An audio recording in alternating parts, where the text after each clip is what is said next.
La première édition avait très bien marché, puisqu'elle a permis d'établir des liens importants entre l'Europe et l'Afrique.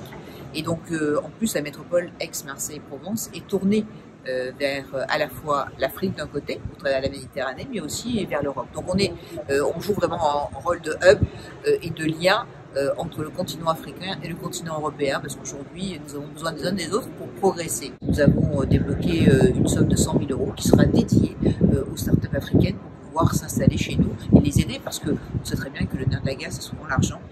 Donc il faut impérativement les aider, leur tendre la main. C'est ce que nous souhaitons faire grâce au fait que nous soyons capitale de l'innovation européenne.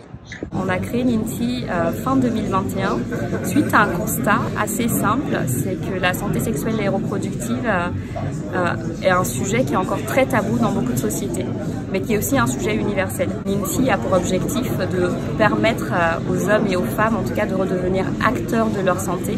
Donc aujourd'hui, par exemple, sur le parcours PMA, on va avoir pas mal de femmes qui vont nous contacter du Sénégal, de la Guinée ou du Mali, qui sont en recherche de soins liés à des parcours PMA, donc qui cherchent un gynécologue ou qui cherchent une clinique de fertilité ou un hôpital et sont un peu perdus face à toute l'information.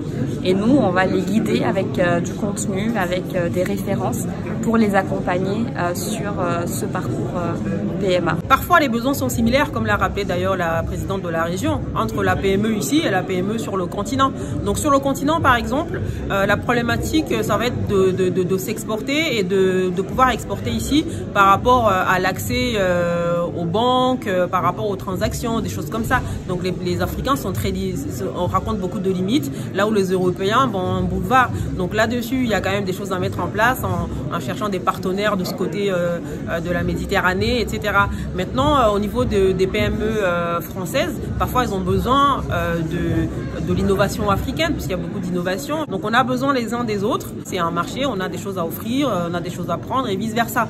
Donc c'est là où moi je bosse en fait, c'est vraiment de montrer ce qu'on a à proposer. Cette Afrique-là, c'est-à-dire celle qui réussit, avec des start-up, avec de grandes personnalités, de la culture, des arts, tout ce qu'on appelle, vous savez, les industries culturelles et créatives, représente un potentiel extrêmement important, énorme pour l'Afrique et pour l'Europe. S'il n'y a pas de grande réussite africaine au niveau des États, sur le plan privé, etc., eh bien, on va subir les conséquences de ces échecs-là. Donc, c'est très important que ce forum ait lieu pour mettre en avant tous ces intérêts réciproques et voir comment, justement, l'Europe peut s'y insérer en partenariat, et pas simplement pour aller conquérir des marchés, mais pour que les Africains puissent justement faire des partenariats, je dirais win-win et d'égal à égal. C'est ça qui est très important. Bien sûr qu'on a besoin les uns des autres, parce que c'est pas vrai que l'Afrique n'a pas besoin de la France, et c'est vrai que la France n'a pas besoin de l'Afrique. Enfin, les deux sont interdépendants de toute façon.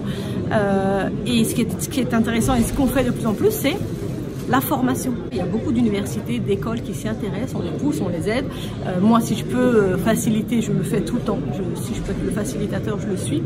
Et pour pousser nos universités, nos écoles à aller, et ce qu'on fait déjà dans quelques pays, des doubles diplômes, aller vider l'Afrique de ses talents et de ses ingénieurs, non, mais de créer des joint ventures, des JV entre entreprises françaises et africaines dans certains pays, et du coup les embaucher où ils sont et leur verser des salaires décents.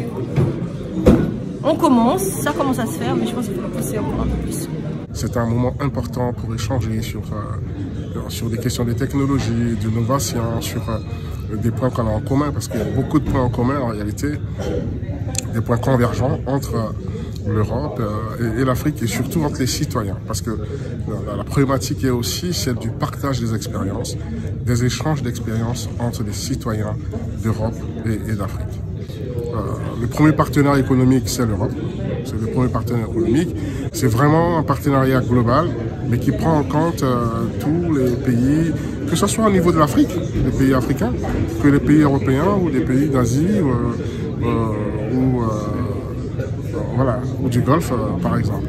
De par les origines culturelles de beaucoup d'habitants de la métropole, les liens qu'ils ont au niveau des entreprises, les liens culturels qu'ils ont, les liens sociaux.